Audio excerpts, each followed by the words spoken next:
أسألك يا من هو الله الذي لا إله إلا هو الرحمن الرحيم الملك القدوس أعوذ بالله من الشيطان الرجيم.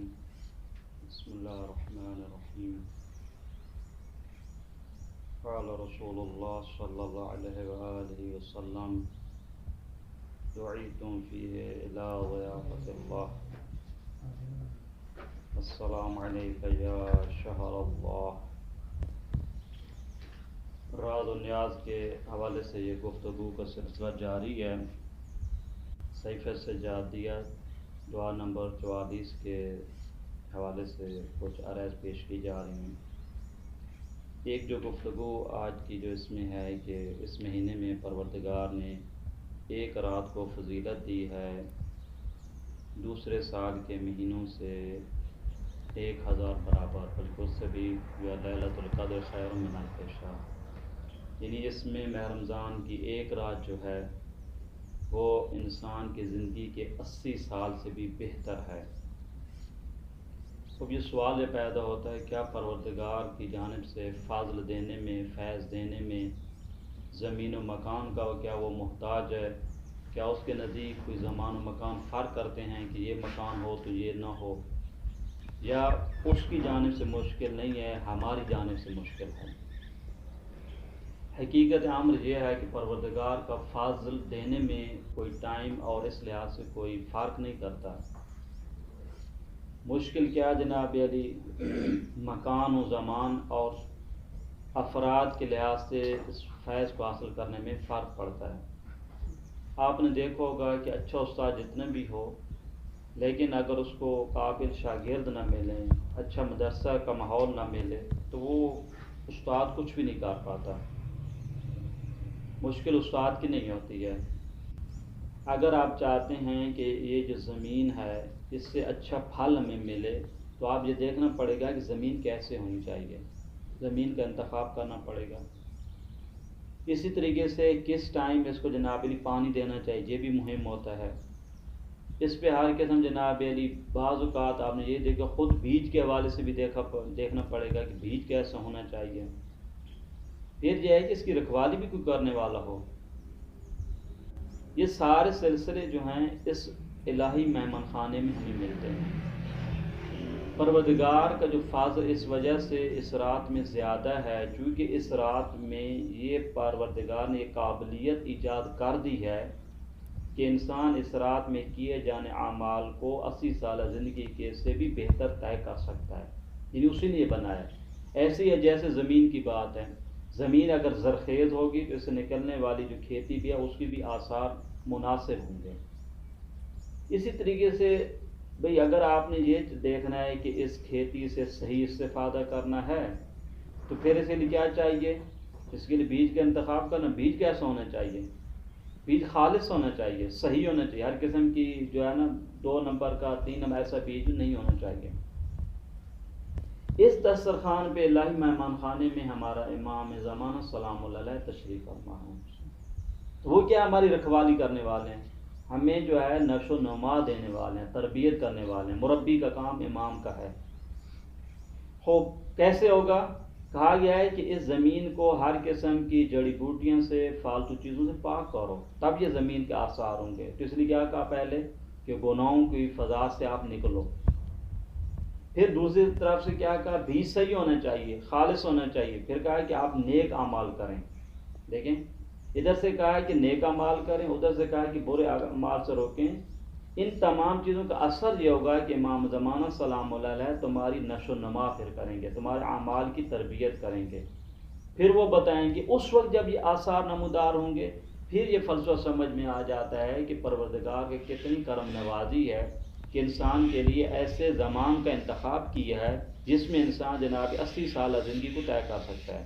یہ زمان جو اس نے خود ہی بنایا ہے، کیونکہ ہم کیا ہیں، جسمانیات میں سے ہیں.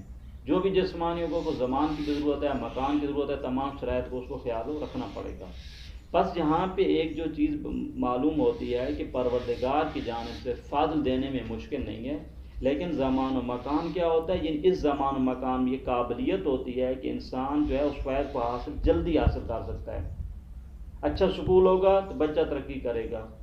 کس ٹائم بھی پڑھنا چاہیے، ٹائمنگ بتائے گی، اگر اس ٹائم جوانی ہے، جوانی کہتے ہیں بہترین ٹائم ہے۔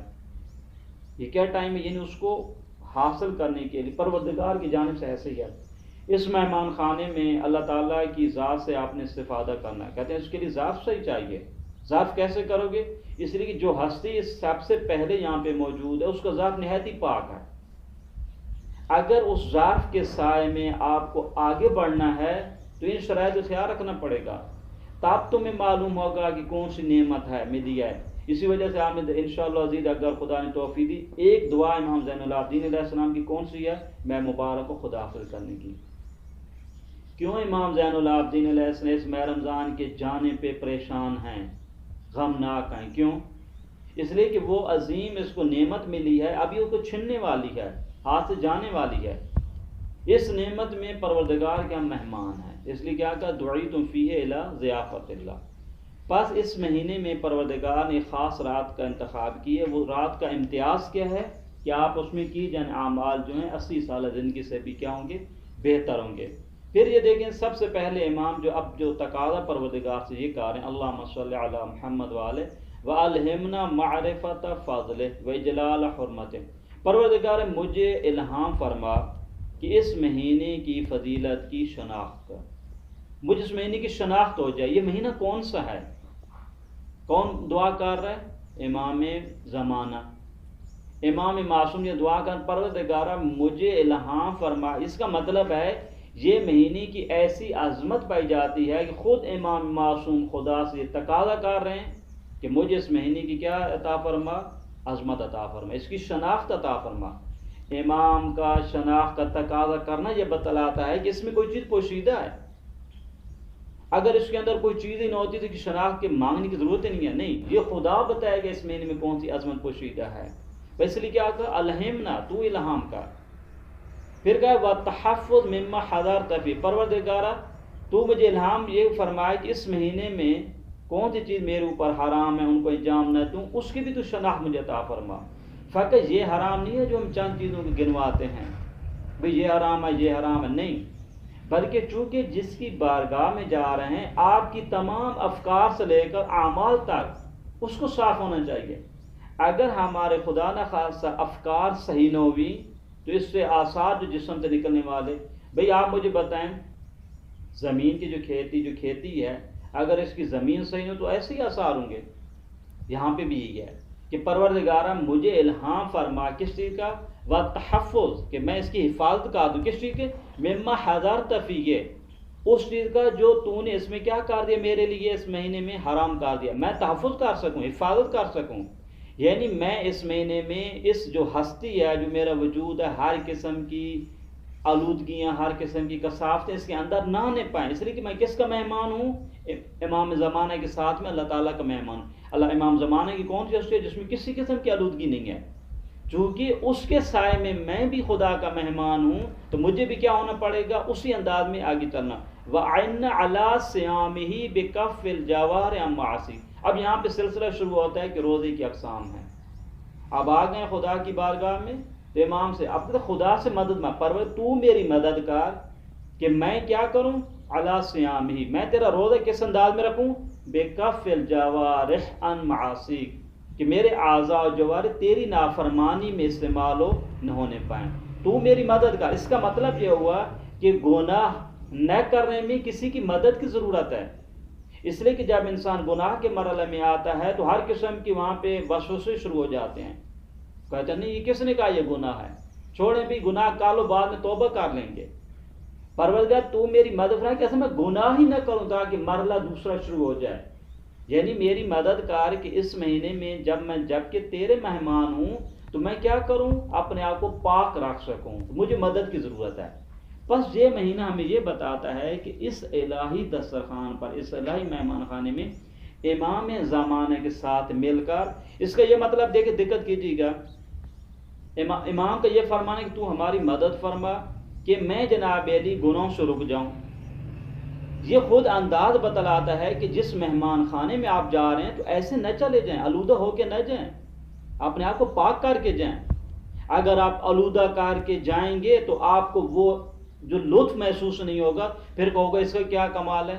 بھئی آپ کا ذائقہ خراب ہے، وگرنہ چائے میں شکر بھی ہے، میٹھی بھی ہے، کوئی پرابلم بھی نہیں ہے، لیکن اگر آپ کے ذائقے کی پرابلم ہو تو اس میں ہماری کیا مشکل ہے؟ اگر آپ یہ چاہتے ہیں کہ میں رمضان میں کون سا خدا کا انعام ہو رہا ہے تو ظرف کو صحیح کرو۔ جب تک یہ ظرف پاک نہیں ہوگا، اس ماہ رمضان کی جو لطافت ہے اس کو آپ حصو نہیں کر سکتے ہیں۔ صلی اللہ علی محمد وآلہ الطیبین۔